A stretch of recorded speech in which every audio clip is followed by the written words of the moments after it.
Welcome, family, and thank you for joining me this evening here at the Sweet Bee's Honey House. This evening, we are going to discuss tomatoes.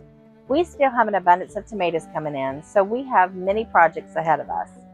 So this evening, we're going to discuss V8 juice. Now, we enjoy V8 juice not only for drinking, but we also use it as a marinade as well as in our pickled eggs.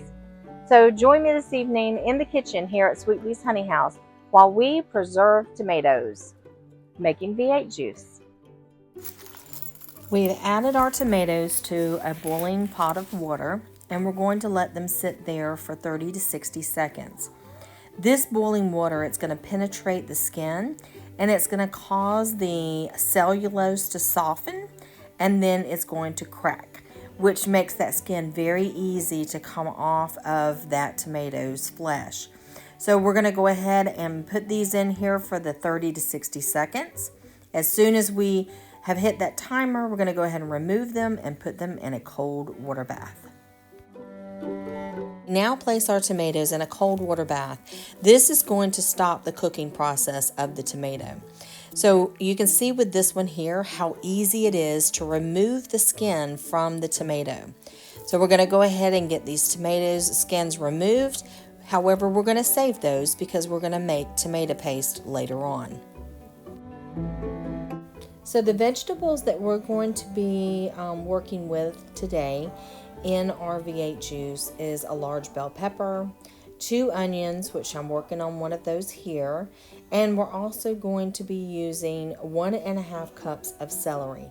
So we're going to go ahead and get those chopped up and put in our bowl. We're now adding our basil. We've got 12 basil leaves here. And we're going to go ahead and get those all nice and chopped up to add to our vegetables that we've already prepared. So we're going to go ahead and give those a good chop. Now, if you don't happen to have fresh basil, that's not a problem. Just use 2 teaspoons of the dried basil.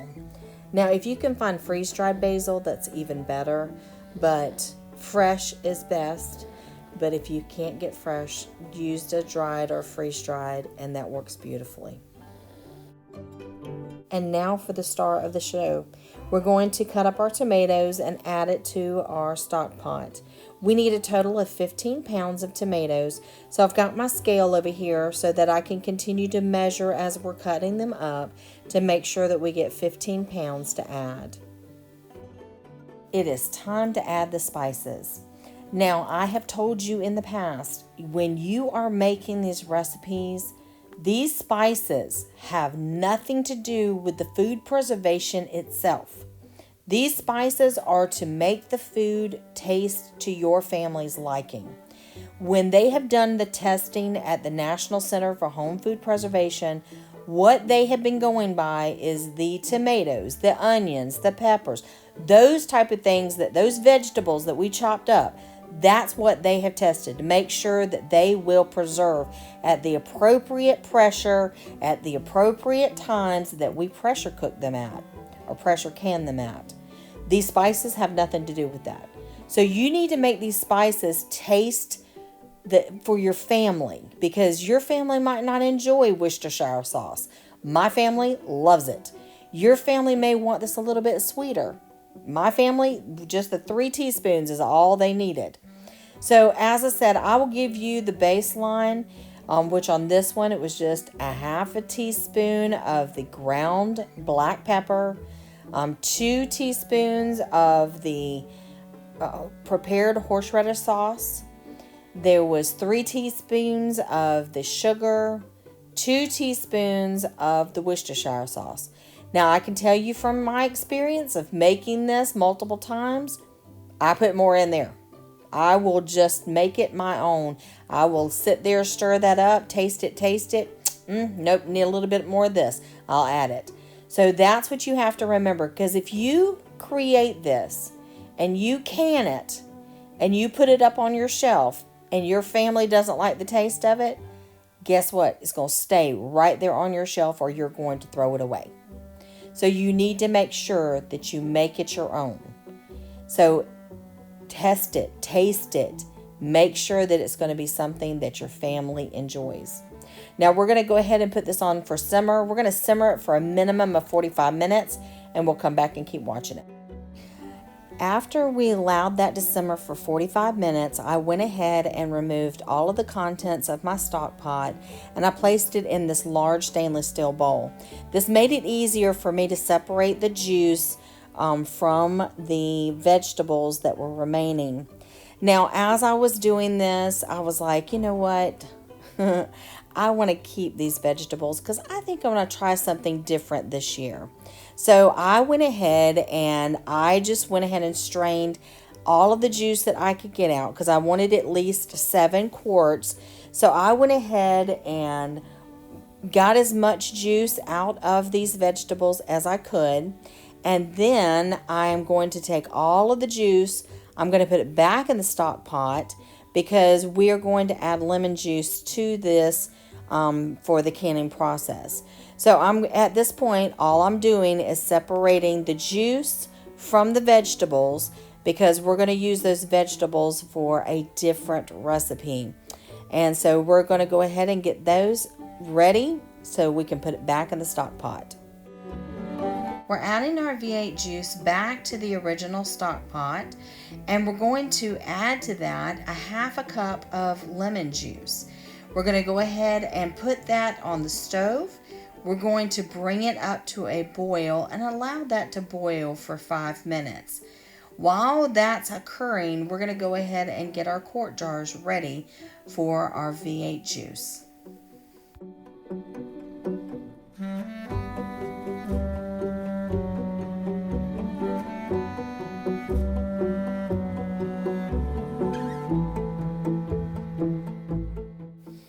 Our V8 juice has been boiling on the stove, so we have now, this is after we added the half a cup of lemon juice.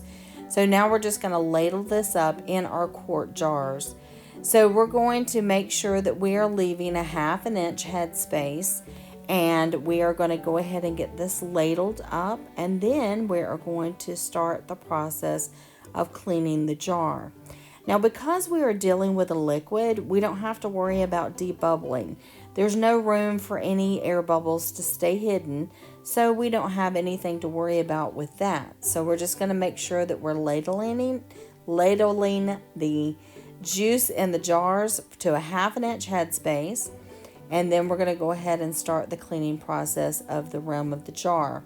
Now, you're just going to use a paper towel that either has hot water on it, or you're going to make sure that it has like an apple cider vinegar or some type of a vinegar, white vinegar, to make sure that those rims are clean. You're trying to not only remove the residue off of it, but as you're running your finger around that jar ring or lid, you're making sure there's no imperfections in the lid itself. Now we're going to go ahead and add our lid to our jar. And as you saw, I just messed up there, but every kitchen has room for improvement. So we're just going to go ahead and try that again after we've cleaned both the lid as well as the rim again. And then we're going to add our ring. Now our ring is going to go on fingertip tight, and we are going to add this jar, and it's so beautiful. We're going to go ahead and add this to our cooker. We've got the pressure cooker on the stove, and so we're going to go ahead and add that, and then we're going to ladle up the rest of the jars that's going to be added to our pressure cooker. We have went through all of the safety measures, making sure that there was a clear vent, making sure that the seal looked good. Since we are dealing with a hot product, we went ahead and added our water inside this canner, heated the canner up. Since we're dealing with hot jars, we wanted to make sure that our canner was hot. After we got the jars secure inside, after the water had heated up to the same temperature that's in the jars, we went ahead and sealed our lid. And now we're waiting for our pressure to start building up on the inside of the canner.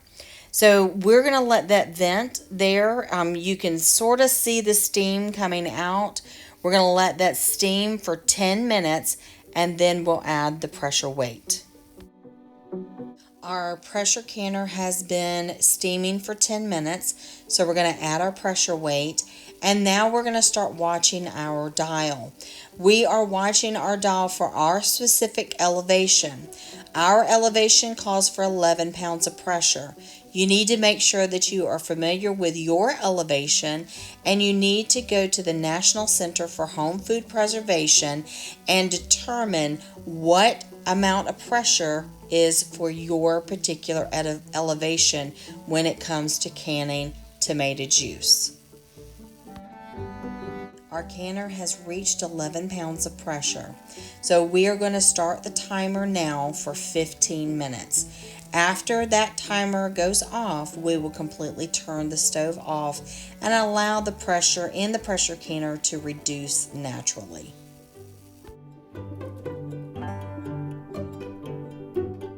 Please remember that when your pressure cooker comes up to the desired pressure for your elevation, you cannot allow that to go below that. If it ever dips back below that, you need to start your timer all over again. So always make sure that you're watching your pressure canner. Our pressure canner has reduced now to 0, and it's all ready for us to remove the pressure weight.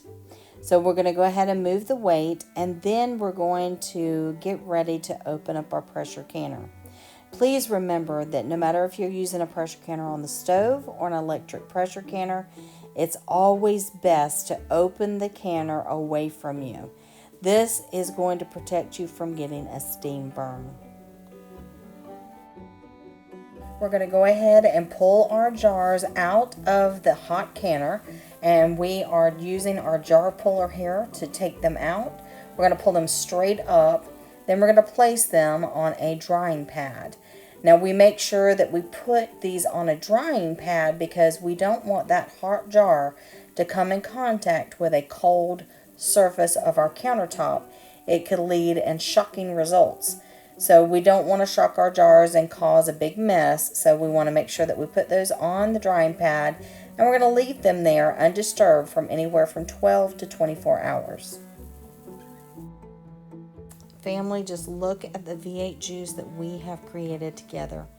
Oh, it's so beautiful in the jars. We're going to be able to use this for drinking. We're also going to be able to use it for marinades as well as in our pickled eggs.